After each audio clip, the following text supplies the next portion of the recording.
have the privilege today of being here with Nina Kotyantz and Ara Woland of the short film Phantom Valley. How are you both doing today? Great. Good, good. How are How's it you? going? Great. Congratulations, first of all, on a fantastic short film. Uh, Not sure what I had expected from it, and then just kind of having just kind of so many thoughts that were flourishing afterwards, which we'll get into a little bit. But can you tell us about the film? Yeah, sure. So this was a film that I've been thinking about for some time, and primarily because I was for long interested about this idea of how the work that the artist creates often has clues as to where the artist is going through in their life. Primarily, I was interested in why is it that we're drawn to certain ideas and certain images and certain feelings and not others, because there's so much out there that can affect you, but people tend to be drawn to one thing over another. And also explore how the things that you put into your own work, how in retrospect those things actually sort of lead you to certain kinds of understandings of your own that are there subconsciously but not as consciously as you think. So it was an exploration really of an artist diving into his own unconscious mind and seeing what these images that constantly appear in his work are telling him, and what are they teaching him. So that's the sort of overall idea behind the story. To me, it was also like, there's a point as an artist, you start recognizing yourself as such. I think everybody who has a artistic side, they will agree with that. After doing, practicing your craft or your arts, whatever, there comes a point where you recognize yourself as I have arrived. I can call myself an artist, and I think this film explores that in a different way. And when your art literally screams at you and hits you over the head, telling you that this is good enough, you're a good enough artist, you're ready for bigger things in life. And I feel like that's Phantom Valley in a fantastical way explores that. So how did you decide to come up with a character like Carl, somebody who had been drifting for so long? Can you talk about your process on creating a character, and then also on playing the character? Yes, yes, of course. I think in some ways, I mean, this is true of many directors. The character itself is based on me and my own experience of drifting from field to field, because I was in the academia for a while. I studied a lot of psychology, especially psychoanalysis and Jungian psychology. And then I was writing, I did photography, I did different things, and I come from a theater family. So I spent, before I went into film, I spent a number of years just drifting from field to field, trying to find where I actually belong and where it is that my expression will take root. And in some ways, it's that journey of letting the things that manifest themselves in my own work lead me to where I need to go. And eventually it led me to film. And writing the character, I've always written sort of the wonder, the eternal wonder character. So this was one of them. And the process of writing it was really, it started with the feeling, and the feeling of being sort of lost in this like foggy woods where you're trying to find your way out of it, and by taking one step in front of the other and paying attention, you get to a destination. So that was the sort of what surrounded the idea of the character. Yeah, it was an incredible process. We had Nina kept giving me materials, like she mentioned, Carl Jung, also Jung, some people pronounce it. He's a great inspiration for us, and we've read his work, and we explored them in a couple of films already. So Carl you know, is a manifestation of a different characters, and one of them also being I was kind of a little bit obsessed with Van Gogh at that time, Vincent Van Gogh, and also reading Lust for Life.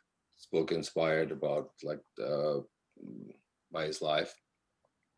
So that a lot of that went into it, and I took up painting also while exploring it for probably a month or a couple of months before that. Like that little thing in that corner is also one of my creations that I did while exploring this character. So it was a great process, and I love Nina has written several characters for me, and this one being is basically is when everything, all of my talents, everything that I have that went into this project, and Nina, the same thing with Nina. You know, her writing and directing and editing and producing, me acting, producing, co-editing, helping writing the music for the film and creating the artwork was a great collaboration all around. I think you guys did such a fantastic job at really almost putting audiences in a wandering mood. He's talking about the sound of the film. I mean, the humming in the beginning, just the soothingness of it. Him in his truck, and just for a while, I thought they're setting me up for something because I'm too comfortable right now. But that's what it is, right? I mean, if you're kind of stuck in this rut or stuck wandering, you're you're really lost for a sense, even though you're giving yourself clues. And I thought that it kind of blew my mind for a second, because Thank you. uh because it's like Carl had excuse me, had had it right in front of him, but he was so preoccupied with other things he just didn't see it. Right. Yes, and a lot of like what's happening to him, he's reacting to things happening to him, and he's basically his creations are coming to life. He's literally basically having these visions and out of body experiences almost, while being basically in the middle of nowhere. He's going into his subconscious and exploring his imagination and his without giving too much away. Yeah, His and art becomes you know, alive. yeah, and it's interesting that you pick up on that everything is in front of me, and that's part of the point, is that the things that we create actually in they are saying things to us as artists. We don't just randomly write a story about A plus B. There's a reason why we write it, and the more you sort of go deeper and deeper into those reasons, you realize there is something that your subconscious is telling you that's happening with you, because you're part of that journey. And the more you pay attention, the more you realize how much actually through dreams and through the creative process you lead yourself to a certain path. So that's very much in the story as well. So what was the creative decision? Why did you want to shoot this in super 16 millimeter? Yeah.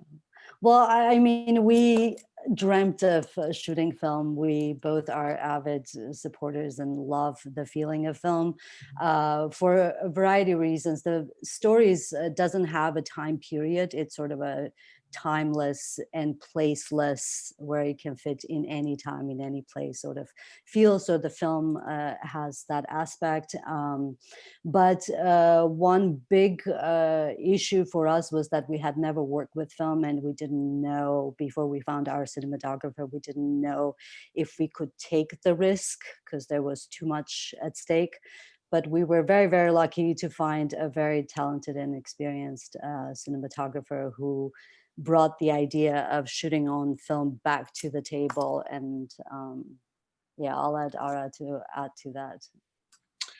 Yes, that's actually has been a definitely on top of our list. We weren't sure if we were actually going to be able to do it. when producing a film, you have your wish list of all the things that you want, and a lot of it is compromise, and you end up giving up some of the ideas, but then gaining some others. But this film thing was definitely was a thing that we weren't sure. We consider shooting digital, like most of the films are being produced on the Alexa. ARRI cameras. We still went with that, but the original film camera ARRI cameras. So basically, and Shadi helped out a lot with that process. And now we just screened at the Holly Shorts Film Festival, and we were put in the block, shot on film. And we're so happy that that kind of thing exists, and there are enough films to put it in a separate block, because less and less films are being shot on film. It's sort of it's coming back now, and when we're really glad to see that even bigger films are going back to shooting on film, because it's the digital picture has become such a recognizable thing. It's very hard to be different and achieve different results. So going back to film creates a different look. That grain and everything is just beautiful and really worked for us, and we would like to do it again. Also, the process is very different. The way you work is very different. I should say our cinematographer, who's amazingly talented, Shadi Chaban, I mentioned part of his name. So Shadi Chaban is who shot the film. And the process is very, very different from the digital, because in many ways you're working not knowing what your final picture is going to look like. And there's something to that lack of immediacy that creates a very sort of magical sense of a process of creation. It's not immediate. We're so used to immediacy, but in that process, you really have to be patient and trust that you just take that one step in front of the other until you get the film back from the lab, and then you know what the look really is, if it matches your imagination, and it surpassed our imagination for sure. I had a similar thing, not with film, but with photography. I had the privilege of learning actual darkroom photography, Nice. and going out with a single lens reflex camera, and not knowing what I shot until afterwards. After I went through just like an hour or two process of trying to develop this film, letting it dry, and then finally checking my negatives to see what I got. But when you got that shot, Yeah. it was all worth it. Yeah, there's the feeling that you can't really replicate when you actually see it in the immediate shooting. Yeah, and we, as as a lot of things when you shoot digitally end up on a cutting room floor, but we used everything that we've shot, and because the process is so different, it's so calculated. Before actually rolling the camera, you need to be sure that you want to capture this, that you're ready to roll, because we have limited amounts of film. Yeah. So that it changes the process in that way.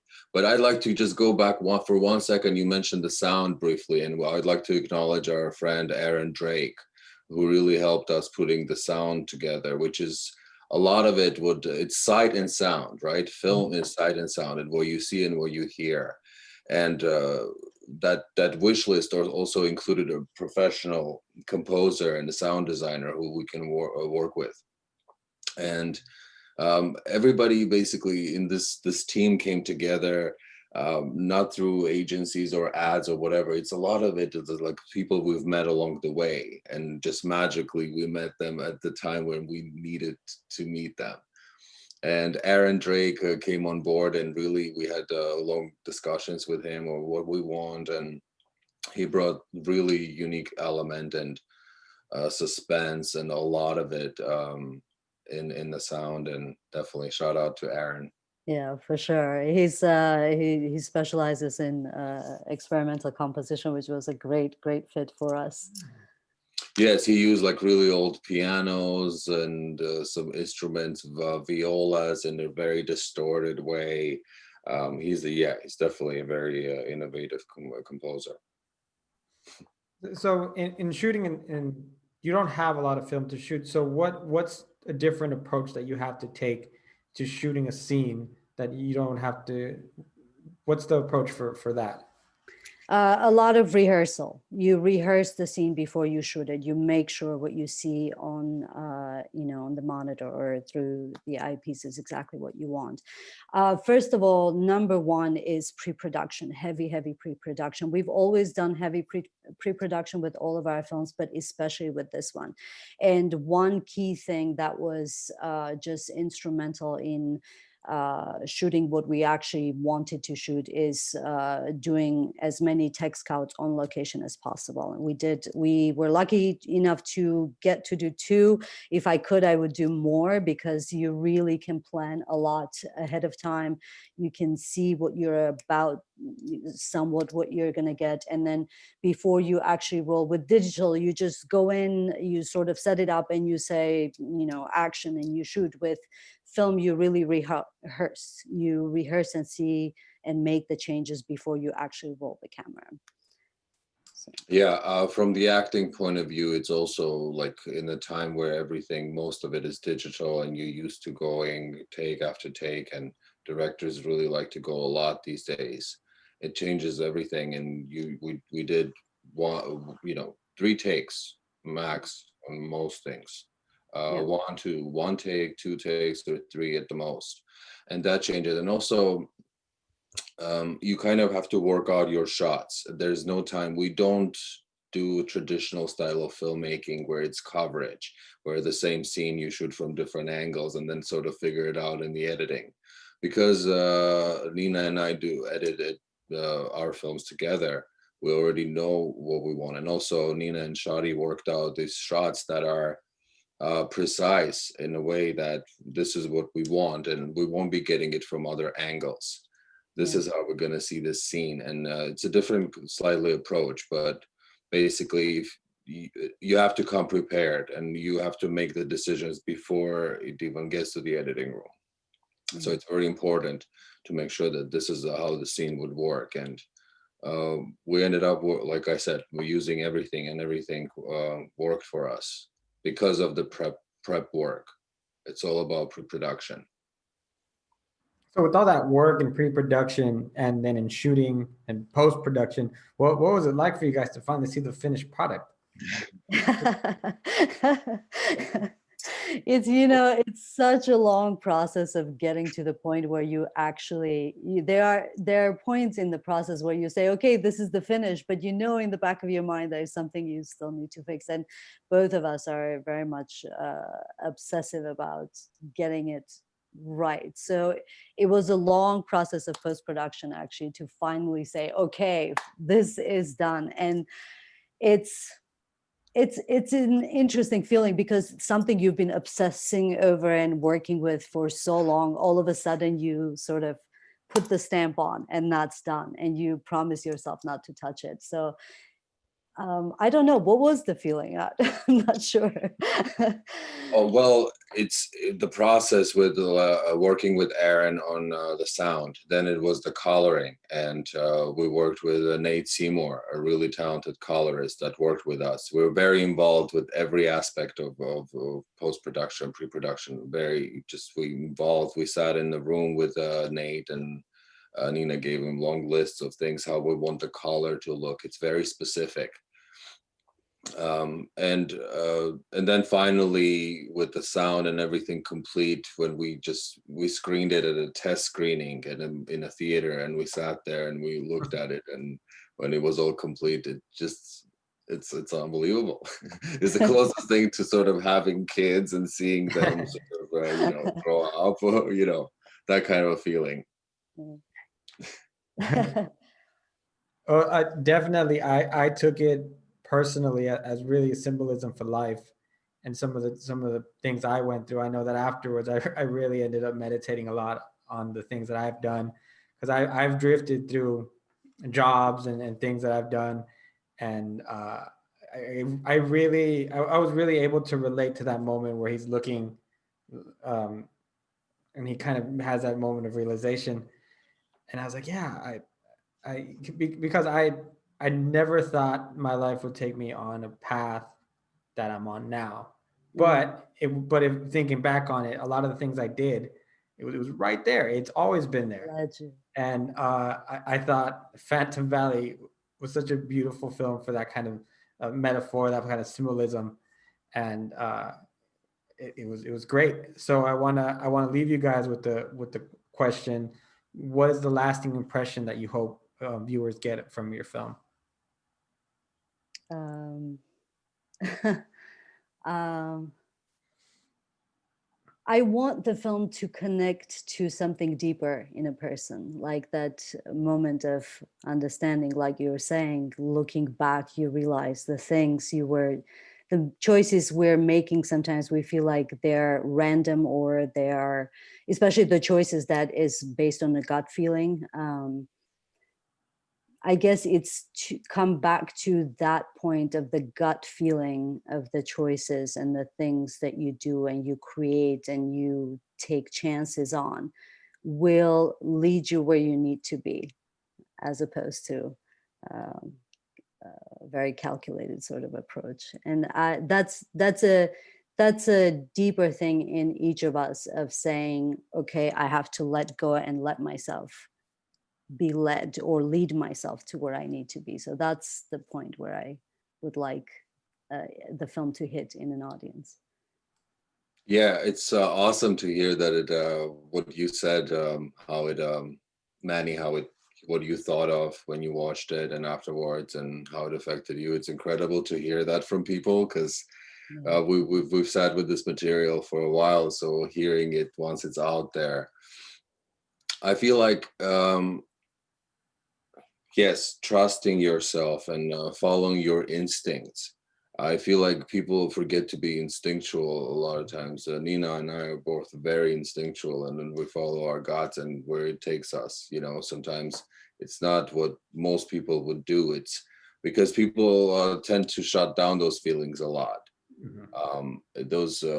They're not given a lot of meaning, but those things end up being a lot of times right when you have this strong feeling about something, or when you feel like